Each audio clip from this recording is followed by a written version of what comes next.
टैनी एकदम हार मान चुका लूजर है, जिसके पास कोई गर्लफ्रेंड नहीं है, जब तक उसकी शांत जिंदगी एक पागल लड़की की पूरी दुनिया नहीं बन जाती, जिसकी बेहिसाब कोशिशें उसे पटाने की वजह से एक अजीब सी गलतफहमी और एक दिल से आई बेइंतहा इजहार की शुरुआत हो जाती है। सब शुरू होता है जब सुजुकी स्कूल के लिए तैयार होते हुए अपने चेहरे का पूरा मेकओवर करती है। उसे इस बात की परवाह नहीं होती कि शायद वह लेट हो जाए, बस ये ध्यान रखती है कि सारे रंग सही जगह लगे हों ताकि वह जोकरों के टूर्नामेंट में हिस्सा लेने से बच सके। इसके बाद वह काम खत्म होते ही वह खुशी खुशी स्कूल की तरफ चल पड़ती है और रास्ते में मिलने वाले हर किसी को ऐसे सलाम करती है जैसे मिस हाई मोरल्स का खिताब जीतना हो। जैसे ही वह क्लासरूम में दाखिल होती है, उसकी नजर तुरंत उसके बगल में बैठने वाले शांत लड़के टैनी पर चली जाती है। बाकी लोगों को तो वह तुरंत ही ग्रीट कर देती है, लेकिन टैनी को ग्रीट करने में उसे थोड़ी देर लगती है और जब टैनी जवाब देता है तो वह राहत की सांस लेती है और अपनी सीट पर बैठ जाती है। थोड़ी ही देर में उसकी दो दोस्त आती हैं और उसके भारी मेकअप की बात करने लगती हैं, लेकिन उसे कोई फर्क नहीं पड़ता और वह बहाने बनाती रहती है। वो क्यों मेकअप का वो स्टाइल चुनती है, इस पर सुजुकी ने तुरंत ध्यान टन्नी की तरफ मोड़ दिया, जब तक उसकी दोस्त उसे बार बार टन्नी को परेशान करने के लिए डांट ना दें। दोनों को पता नहीं था कि सुजुकी सीक्रेटली टन्नी से प्यार करती है, इसलिए वो हमेशा उसके करीब रहती है। सुजुकी टन्नी से इसलिए प्यार करती थी क्योंकि वो जब जरूरत होती है तो अपनी बात साफ साफ कह देता है, भले ही वो थोड़ा शांत स्वभाव का हो। सुजुकी को वो दिन याद आया जब उन्होंने सीट बदली थी और टन्नी के पास बैठ गई थी। वो दिन उसकी जिंदगी का सबसे अच्छा दिन था क्योंकि आखिरकार उसे वो मिल गया था, टन्नी से सीधे बात करने का मौका मिला। सुजुकी पूरी तरह अपनी कल्पना में खोई हुई थी जब तक उसके दोस्त उसे हकीकत में वापस नहीं ले आए। उन्होंने उससे एक सवाल पूछा और सुजुकी ने जवाब में टन्नी को भी शामिल कर लिया। उसके दोस्त टन्नी से कहने लगे कि अगर सुजुकी उसे परेशान करे तो उन्हें बता देना, लेकिन हैरानी की बात यह रही कि टन्नी ने कहा कि उसे कोई परवाह नहीं है।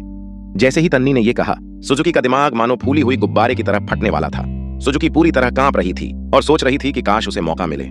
टैनी से वैसे ही बात करो जैसे वो चाहती है। सुजुकी अभी भी उस अचानक आए इमोशनल झटके से उबर रही है जब उसके दोस्त स्कूल के बाद उनके पसंदीदा बर्गर वाले जगह जाने की सलाह देते हैं। सुजुकी प्लान कर रही थी कि वो इनविटेशन ठुकरा देगी क्योंकि उसे होमवर्क पूरा करना है, लेकिन दोस्तों के चेहरे पर जो उत्साह देखा वो मना नहीं कर पाई और हाँ कर दी। बाद में क्लास का एक बेबस लड़का मेमो आया और पूछा कि क्या वो उसका होमवर्क कॉपी कर सकता है।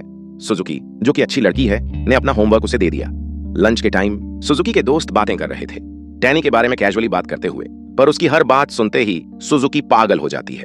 एक वक्त तो वो लगभग अपनी ड्रिंक में गला घोंट बैठती है और जब लोग उससे पूछते हैं कि क्या हुआ तो वो झूठ बोलकर छुपा देती है।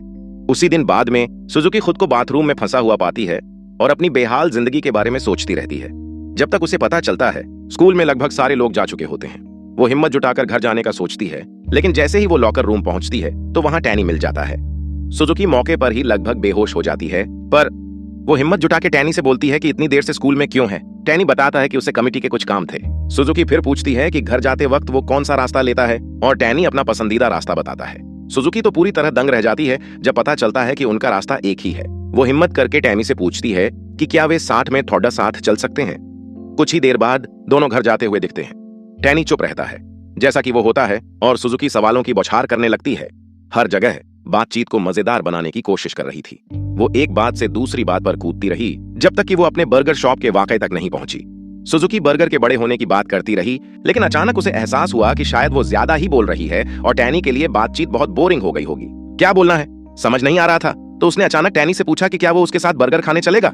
टैनी ने हाँ कहा तो सुजुकी का दिमाग ठिठक गया। सुजुकी समझ ही नहीं पा रही थी कि उसने अभी क्या सुना। ये पता लगाने के लिए कि तन्नी बस माहौल के हिसाब से ही तो नहीं चल रही है, लेकिन फिर उसे एहसास होता है कि तन्नी ऐसा इंसान नहीं है। सुजुकी घबराने लगती है और कुछ कहने की कोशिश करती है ताकि वो पल खत्म न हो। इसी बीच उसका हाथ अचानक तन्नी के हाथ को छू जाता है और वो टमाटर की तरह लाल हो जाती है। वो डर के मारे ठिठक जाती है और तन्नी बस उसे निहारता रहता है बिना कुछ कहे। अचानक तन्नी उसका हाथ पकड़ लेता है और उसे थाम लेता है। सुजुकी को यकीन ही नहीं होता। जैसे ही उसने सोचा कि ये सब तो बस सपना ही होगा, उसी वक्त उसे एहसास हुआ कि उसका हाथ पसीने से भीगा हुआ है। उसका दिल इतनी जोर से धड़क रहा था कि बाहर तक सुनाई दे रहा था। उसे वक्त का पता ही नहीं चला जब तक वे दोनों उस चौराहे पर नहीं पहुंचे जहां उनकी राहें अलग होने वाली थीं। टैनी ने उसका हाथ छोड़ दिया और तभी उसे होश आया। उसके बाद सुजुकी की याददाश्त पूरी तरह खत्म हो गई। उसे नहीं पता कि उसने टैनी से क्या कहा या उसने उससे क्या कहा। सुजुकी घर तक तो पहुंच गई और वो अपनी रूम तक नहीं पहुंच पाई, जिसकी वजह से उसे लॉबी में सोना पड़ा जब तक उसका परेशान करने वाला भाई आकर उसे तंग नहीं करने लगा। पूरी रात सुजुकी खुद की एक धुंधली परछाई बनी रही। उसका दिमाग दिन भर की घटनाओं को समझ नहीं पा रहा था। उसे हर मिनट पैनिक अटैक आते रहे, फिर जाकर ही वह सो पाई। अगले सुबह वो तब जगी जब बिस्तर से गिर पड़ी। उसने आराम से फोन उठाकर टाइम देखा तो पता चला कि वो लेट हो रही है। वो जल्दी जल्दी अपने कमरे से बाहर निकली चिल्लाते हुए। वो हमेशा से टाइम से पहले पहुंचती रही है और बात तब और खराब हो जाती है जब उसे पता चलता है कि घर में वो अकेली बची है और उसकी माँ ने एक नोट छोड़ा है जिसमें लिखा था कि कभी कभी देर हो जाना भी ठीक है। चूंकि वो पहले से ही लेट हो चुकी है, इसलिए सुजुकी ने सब काम धीरे धीरे करने का फैसला किया। जब वो अपना सब काम खत्म करती है तो दोपहर हो चुकी होती है और उसके दोस्त उससे कहते हैं कि उसे आज छुट्टी ही ले लेनी चाहिए थी। जैसे ही वो आराम करने लगती है, मिमो आ जाता है और सुजुकी से एक बड़ा सवाल पूछता है।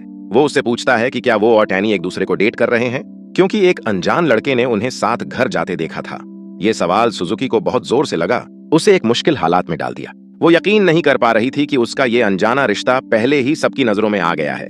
नुकसान कम करने की कोशिश में उसने मिमो को चिल्लाकर कहा कि वैसा कुछ नहीं है जैसा वे सोच रहे हैं। लेकिन ये बातें उसने तब कही जब तन्नी क्लासरूम में दाखिल हुआ। सुजुकी जम गई जब उसने देखा कि तन्नी अपनी किताब उठाकर क्लासरूम से बाहर चला गया। बिना किसी शक के सुजुकी समझ गई कि शायद उसने अभी अभी सब कुछ बर्बाद कर दिया है, वो रिश्ता जिसे वो अभी भी बनाने की कोशिश कर रही थी। जबकि वे सामान्य क्लास में थे, सुजुकी खुद को असहज महसूस कर रही थी क्योंकि तन्नी ने उसके रिश्ते से इनकार करते सुना था। बेचैन होकर वो सबके सामने तन्नी से माफी मांगने का सोचती है, लेकिन हिम्मत नहीं जुटा पाती। जैसे जैसे दिन बीतता है, सुजुकी बुरी तरह से परेशान रहती है और खुद की एक छाया बन जाती है। बैडमिंटन मैच के दौरान उसका ध्यान सिर्फ तन्नी पर होता है और इस बात पर कि शायद वह उसके किए की वजह से बुरा महसूस कर रहा होगा। जब वे अपने क्लास में वापस जाते हुए, टैनी अपनी मर्जी से काम करता रहता है जबकि सुजुकी अपनी सीट पर कांप रही होती है, टैनी से बात करने का कोई तरीका ढूंढते हुए। लेकिन वो सबके सामने गलतफहमी साफ नहीं कर पाती, जिससे उसकी तकलीफ और बढ़ जाती है। जैसे ही टैनी दिन खत्म करके जाने वाला होता है, वो सुजुकी के पास आता है और उससे कहता है कि कल की बातों को भूल जाओ, साथ ही उससे माफी भी मांगता है। ये कहकर वो चला जाता है, पर उसे पता नहीं चलता कि उसने सुजुकी की जो भी उम्मीदें बची थीं, उन्हें पूरी तरह तोड़ दिया है। सुजुकी पूरी क्लास मजे कर रही थी और वह चुप बैठी रही। उसके दोस्त उसके पास आए, तभी सुजुकी ने सच सच बता दिया कि वह टैनी से प्यार करती है। उसके दोस्त ये सुनकर हैरान रह गए और सुजुकी ने आगे बताया कि वही तो थी जिसने टैनी को पिछली बार घर तक साथ चलने के लिए बुलाया था। आंखों में आंसू लेकर उसने अपने दोस्त से पूछा कि क्या उसने कुछ गलत किया। मेमो पागल हो गया जब उसे पता चला कि सुजुकी और टैनी वाली बात सच में गंभीर है। सबसे अच्छे दोस्त होने के नाते वो तीनों सुजुकी से कहते हैं कि तन्नी का पीछा करे क्योंकि वह पहले ही घर जा रहा है। वे उसे हिम्मत देते हैं, कहते हैं कि अगर वह जोर से दौड़े तो पकड़ सकती है। सुजुकी उनकी बात मानकर तुरंत दौड़ पड़ती है और तन्नी के चलने के रास्ते को ट्रैक करती है। उसी समय तन्नी सुजुकी के बारे में सोच रहा होता है और उसे लगता है कि शायद उसने पूरी बात गलत समझी क्योंकि सुजुकी हमेशा उसके साथ अच्छा रही है। कुछ ही देर बाद सुजुकी उसे पकड़ लेती है और वह पूरी आवाज में चिल्लाते हुए वो टैनी से कहती है कि वो उससे प्यार करती है। टैनी हैरान होकर मुड़ता है और देखता है कि सुजुकी उसकी तरफ दौड़ रही है। आंखों में आंसू लेकर सुजुकी अपनी भावनाएं बयां करती है, बताती है कि उसने क्या महसूस किया और टैनी से अपनी चाहत बताने का डर किस कदर था। आखिरकार सुजुकी उसे छोड़ देती है और टैनी को यह बताती है कि वो हमेशा उनके साथ रहना चाहती है। यह इजहार टैनी के लिए चौंकाने वाला होता है, लेकिन साथ ही वो हिम्मत जुटाता है और सुजुकी को बताता है कि उसके साथ रहकर वो बहुत आराम महसूस करता है और मैं चाहता हूं कि ये वैसे ही चलता रहे। दोनों ने एक दूसरे को अपना दिल खोलकर बताया, जिससे उनकी सारी मुश्किलें दूर हो गईं और जो तनाव उनकी बीच दीवार बना हुआ था वो खत्म हो गया। अगले दिन टैनी स्कूल जाता है, अपनी दुनिया में मस्त, लेकिन अचानक मुरो से मिल जाता है जो ऐसे खुश है जैसे उसने लॉटरी जीत ली हो। इस अचानक खुशी को देखकर टैनी थोड़ा हैरान हो जाता है और तुरंत सोचने लगता है कि कहीं सुजुकी ने उनके बारे में कुछ तो नहीं कहा। टैनी ज्यादा सोचने से पहले मिमो आराम से वो फिसला देता है कि उसे पूरे मामले का पहले से पता है। टैनी समझाता है कि उसका किसी को कुछ बताने का कोई इरादा नहीं था क्योंकि वो सुजुकी की इज्जत बचाना चाहता था और बेकार की बातें फैलने से बचाना चाहता था। मिमो ने इसे ध्यान में भी नहीं लिया और कहा कि चिंता मत कर, क्योंकि सुजुकी तो पहले ही कल सार्वजनिक तौर पर टैनी के लिए अपना प्यार जताकर सब कुछ साफ कर चुकी है। उसने बताया कि सुजुकी की इज्जत कभी खतरे में नहीं थी। अगर कुछ हुआ है तो वो ये कि टैनी की कद्र अचानक बहुत बढ़ गई है। वो खुलकर किया गया वो दिल की बात सुनकर टैनी थोड़ा अजीब सा महसूस करता है और आखिरकार मिमो की खुलेपन और आत्मविश्वास की तारीफ कर देता है। मिमो खुशी खुशी तारीफ स्वीकार करती है और टैनी को एक टॉफी देती है जैसे कि वो कोई इनाम हो। इसी बीच क्लासरूम में सुजुकी अपनी जिंदगी के सबसे मजेदार पल बिता रही है, दोस्तों के साथ एक सोपी नॉवेल के बारे में जोश से बातें करते हुए। जहां वह पूरी तरह से उस ड्रामेटिक प्रेम कहानी में डूबी हुई है, वहीं सतु और वाडाब को उसके और टैनी के बारे में ताजा खबरें जानने में ज्यादा दिलचस्पी है। दोनों लोग कमेंट करने लगे कि सुजुकी अक्सर टैनी के साथ होते हुए पूरी बातचीत अकेले ही संभाल लेती है। वाडोनैब ने उसे एक आर्टिकल भी दिया जो बेहतर बातचीत करने में मदद करता है। जैसे ही सुजुकी उसे पढ़ती है, उसे सच्चाई का एहसास होता है कि असल में जब से वह टैनी से बात कर रही है, वह सिर्फ एक टूटा हुआ घोंग रहा है। साथ ही उसे यह भी समझ आता है कि उनका रिश्ता शायद पहले ही किसी गहरे मुकाम पर पहुंच चुका है। बस इस सोच से ही उसके दिल में उलझन भरी खुशी और डर दोनों उठने लगते हैं। थोड़ा घूम फिर के सोचने के बाद सुजुकी अचानक मन बना लेती है कि वो सबसे बढ़िया गर्लफ्रेंड बनेगी। जब सदा पूछता है कि वो ऐसा कैसे करेगी, तो सुजुकी ठिठक जाती है क्योंकि उसे पता चलता है कि उसके पास कोई प्लान ही नहीं है। आखिर में वो सोचती है कि सबसे सुरक्षित तरीका ये होगा कि तन्नी से फिर से क्लास में आने के बाद घर तक साथ चलने के लिए कहे। सदा उससे पूछता है कि क्या उसे उनके साथ रहने में कोई दिक्कत तो नहीं है, और तन्नी बताता है कि उसे इससे कोई परेशानी नहीं है। सुजुकी उसकी बात से खुश नहीं होती, लेकिन जैसे ही वह झुककर पूछता है कि क्या कहना चाहिए था, वो घबराती है। ये देखकर शैतान उसे धक्का देता है कि वो वही करे जो उन्होंने पहले बात की थी। सुजुकी पहले तो पीछे हटने की कोशिश करती है, लेकिन थोड़ी और दबाव के बाद आखिरकार वो तन्नी से पूछती है कि क्या वे साथ में घर चल सकते हैं। स्कूल के बाद दोनों क्लासरूम से बाहर निकलते हैं और सुजुकी एक खराब टर्मिनेटर की तरह आगे बढ़ती है। वह रास्ते में हर किसी को नमस्ते कहती है, जिससे लोग सोचने लगते हैं कि वो रोबोट की तरह क्यों चल रही है। पीछे से मिमो और बाकी लोग देखते हैं और मिमो कहता है कि तन्नी किसी तरह दिखती ही नहीं। स्कूल के बाहर उनके बीच एक अजीब सी खामोशी छा गई और सुजुकी सोच में पड़ गई कि क्या कहे। उसने देखा कि टैनी कुछ करने की कोशिश कर रहा है, तो उसने इसका फायदा उठाने का मन बनाया, लेकिन वह अचानक पीछे हट गया, जिससे वह अधर में लटक गई। कुछ ही देर बाद वे एक चौराहे पर पहुंचे और सुजुकी ने टैनी को अलविदा कहा, लेकिन उसने अचानक उसका हाथ पकड़ लिया और पूछा क्या वो कुछ और मिनट दे सकती है। वे पास के एक पार्क में बैठ गए, जहां उसने बताया कि मिमो ने उस सुबह उससे कैसे संपर्क किया था। टैनी ने माना कि वह उलझन में था, अपनी रिलेशनशिप छुपाने की बात हो रही थी, तो सुजुकी जल्दी से माफी मांगने लगी कि बिना उसकी इजाजत के उसने ये सब सबके सामने क्यों ला दिया। लेकिन टैनी ने उसे चौंका दिया जब उसने बताया कि उसे इससे कोई फर्क नहीं पड़ता। तब सुजुकी को एहसास हुआ कि शायद वो खुद में ही इतनी खोई हुई थी कि उसकी फीलिंग्स का ख्याल नहीं रखा। अचानक हिम्मत जुटाकर उसने बड़ी निर्भीकता से कहा कि वो दुनिया को बताना चाहती है कि दोनों का क्या रिश्ता है। उसकी ये बात सुनकर टैनी हैरान रह गया। फिर उसने आराम से उसे डेट पर चलने का ऑफर दिया। फिर दोनों एक साथ हंस पड़े जब उन्होंने एक ही हैमबर्गर का नाम लिया, एक ही वक्त पर उसी जगह। टैनी कुछ और घूमने फिरने के आइडिया ढूंढने की कोशिश करता है, लेकिन अपने ब्राउजर हिस्ट्री की वजह से शर्म से जम जाता है, बिल्कुल उसकी तरह। वो भी ये जानने की कोशिश कर रहा था कि लड़की से कैसे बात करें। वो भागने की कोशिश करता है, लेकिन वो उसे पकड़ लेती है और कहती है कि वो बहुत प्यारा है। जैसे ही सुजुकी उस पल का मजा ले रही होती है, टैनी चाहता है कि वो जमीन में धंस जाए। फिर अचानक वो झुककर फुसफुसाता है कि वो उससे कितना प्यार करता है, जिससे सुजुकी का दिल धड़कने लगता है। बाद में जब वे साथ में घर जा रहे होते हैं, तो वो अपनी पीठ में दर्द की शिकायत करती है। गले में खराश होते हुए भी वह खुशी के मारे आसमान पर तैर रही थी। तभी टैनी उसे 1 मिनट की कैंडी देता है। अगले दिन सुजुकी अभी भी बहुत खुश थी और अपने दोस्तों को गर्व से बताती थी कि उसका टैनी के साथ डेट होने वाला है। सैट ने सुझाया कि वह डेट पर कई सारी तस्वीरें ले, लेकिन सुजुकी ने मना कर दिया क्योंकि वह आम तौर पर तस्वीरों में बदसूरत मुर्गी जैसी दिखती है। स्कूल के बाद वह सीधे एक और परेशानी में फंस जाती है जब वह अपने कपड़ों की अलमारी के सामने खड़ी होकर सोचती रहती है कि क्या पहने। अगले दिन उसके घबराहट इतनी ज्यादा होती है कि वह मीटिंग पॉइंट पर 30 मिनट पहले पहुंचती है। इंतजार करते करते वो पसीना पसीना हो जाती है और सोचती है कि कहीं रेस्टोरेंट के अंदर इंतजार कर ले, लेकिन फिर डर जाती है कि कहीं टैनी निकल गया तो वो मिस ना हो जाए।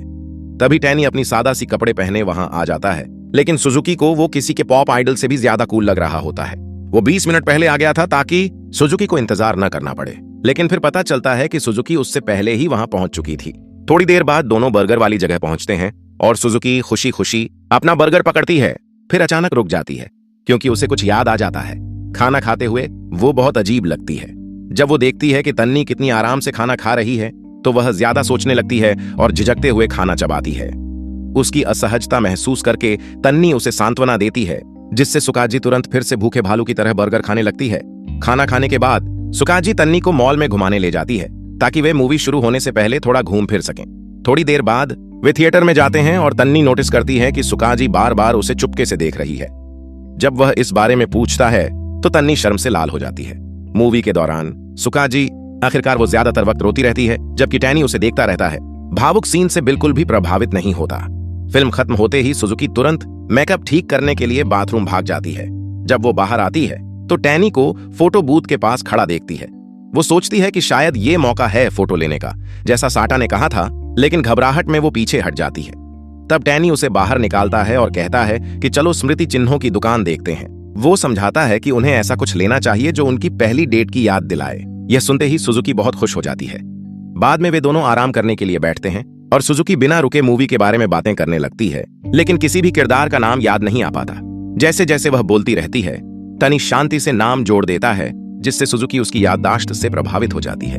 लेकिन फिर उसे एहसास होता है कि तनी ने मूवी को असल में समझा तक नहीं है और वह उसका मजाक उड़ाती है। टैनी जल्दी से माफी मांगता है और सुजुकी अचानक उसे बुरा लगने लगती है। सोचने लगती है कि क्या उसे मूवी पसंद भी आई थी या नहीं। घर वापस जाते हुए सुजुकी खुद को संतुष्ट महसूस करती है क्योंकि उसे सच में डेट का मजा आया था। लेकिन धीरे धीरे उसे एहसास होने लगता है कि जो कुछ भी उन्होंने किया वो ज्यादातर उसकी अपनी मर्जी थी। ट्रेन से उतरने के बाद दोनों चुपचाप चलते हैं और सुजुकी दिल ही दिल में चाहती है कि ये रास्ता कभी खत्म ना हो। एक झटके में वो अचानक टैनी का हाथ पकड़ लेती है लेकिन तुरंत ही छोड़ देती है।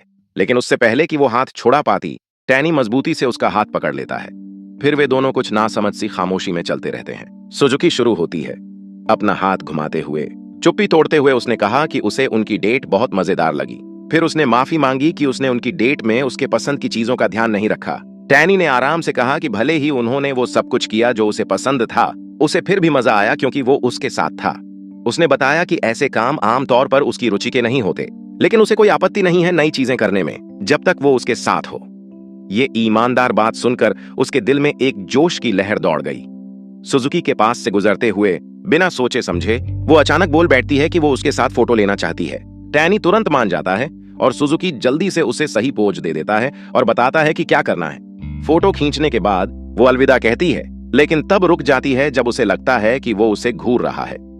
उसकी हैरानी की बात है कि टैनी अचानक कहता है कि उसे पांडा पसंद है, उसकी टी शर्ट को घूरते हुए, जिससे सुजुकी पूरी तरह से घबराकर वहां से भाग जाती है। वो घर पहुंचते ही खुशी से उड़ती हुई अपने कमरे में दौड़ती है फोटो देखने के लिए और तुरंत ही टूट जाती है जब समझ गई कि वो एक मुस्कुराते हुए जिराफ जैसी दिखती है। अंत तक देखने के लिए धन्यवाद और आने वाले एपिसोड्स के लिए बेल आइकन दबाना मत भूलना।